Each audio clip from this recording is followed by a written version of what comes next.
call Simon O'Connor. Oh, very good of you.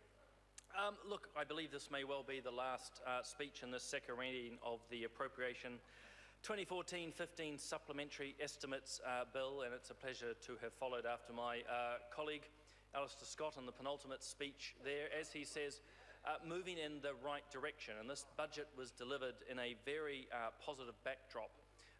An economy that is growing, and it's sustained growth over many years. We are seeing rising wages and real wage growth there, more jobs, low inflation and so forth, and particularly if I think of my own electorate, and important for things like low interest rates, not only to the wider demography, but I think of some of the younger people in my electorate, even younger than myself, who are moving on to indeed, younger than myself. It's fantastic.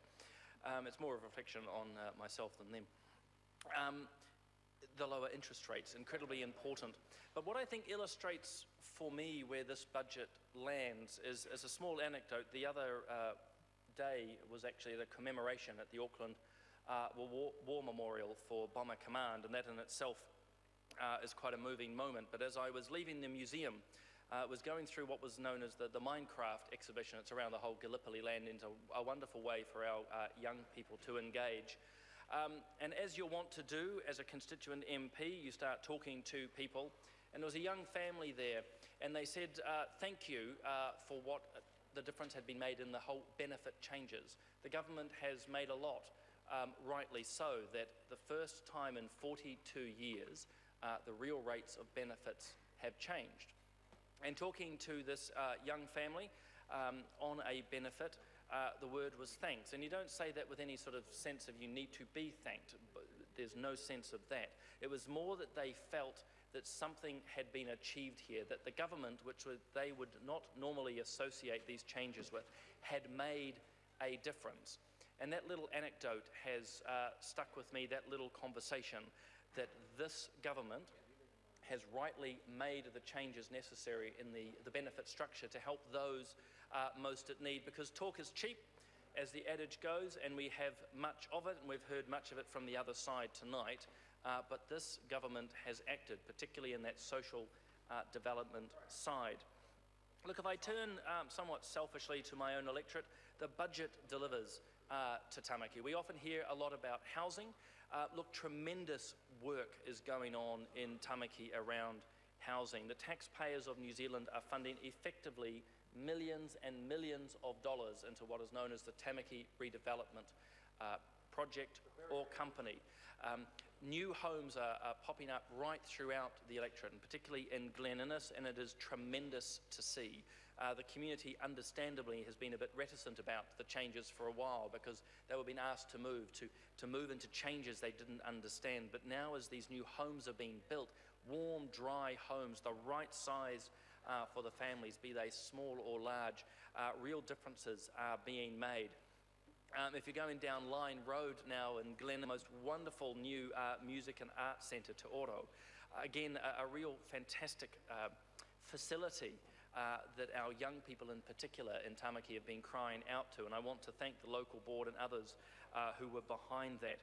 We hear a lot about transport, and we know that there's been further spending on transport by this government, and just one small expression of it for us in Tamaki is around public transport and funding. I think it's about $9 million is going to be spent for cycleways, connecting people of the electorate not only to the city but actually the communities together, so that those in Glen Innes will go through Meadowbank and Oraki and onto Tamaki Drive and the other way around. So some real substantial differences and changes there that this budget has brought and is bringing.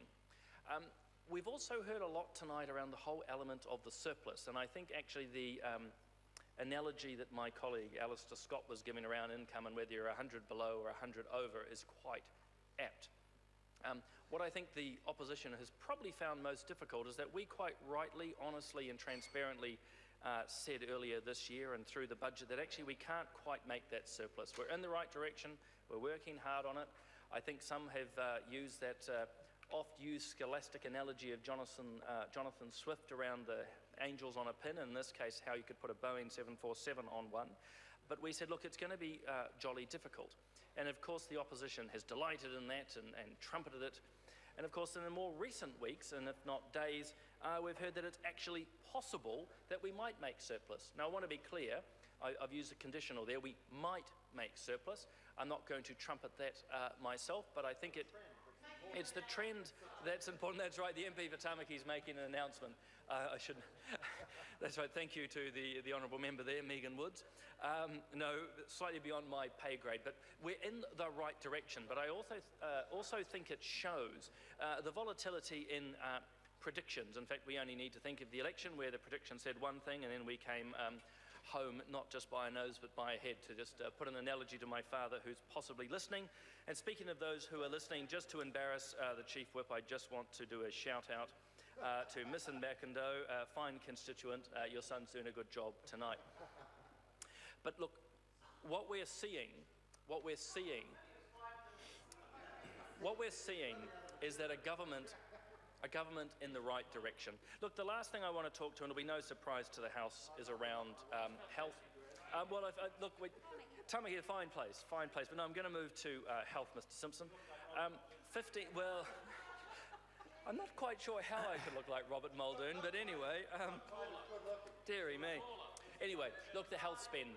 $15.9 billion, the largest that it's ever been. Look, some of the highlights: 320 million more to DHBs, and in doing so,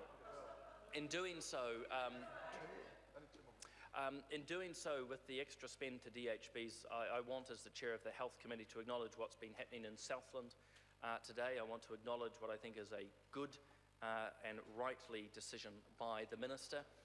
I know in the committee, particularly when we had the Southern DHB come before us and talk about the challenges that they face, that the board themselves understood the problems, and I understand today, of course, as they are asked to step aside, that'll be a challenging decision, but I think the right one.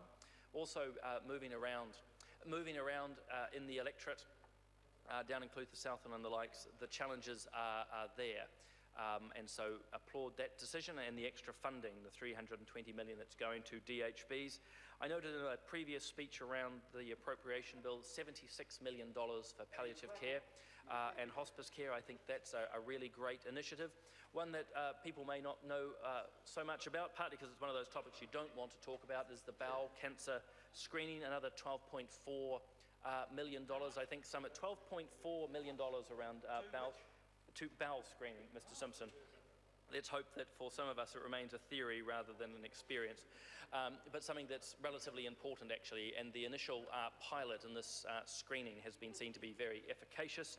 And a pre-budget announcement, and as is the want in politics, it's often forgotten days afterwards, but just before the budget we announced $98 million, around more, $98 million, Mr. Bishop. Look, I'm flattered by the encouragement of my colleagues tonight here. It's a team effort, and maybe that, Mr. Speaker, that's probably the sign of what's different about this side to the other when it comes not only to this budget but the appropriations, that ultimately an appropriations about bringing things together, and this National Party, this government, is a team. It brings things together confidently and strongly, unlike the other side, and I will end there. Members, the question is that the motion be agreed to. Those of that opinion will say aye. Aye. To the contrary, no. The ayes have it. Party vote is called for. The clerk will conduct a party vote. New Zealand National. 59 votes in favour. New Zealand Labour. 32 votes opposed. Green Party. 14 votes opposed.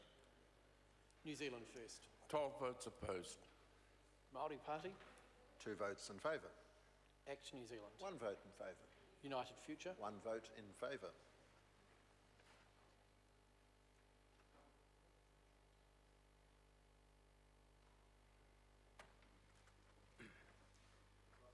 Members, the ayes are 63, the noes are 58.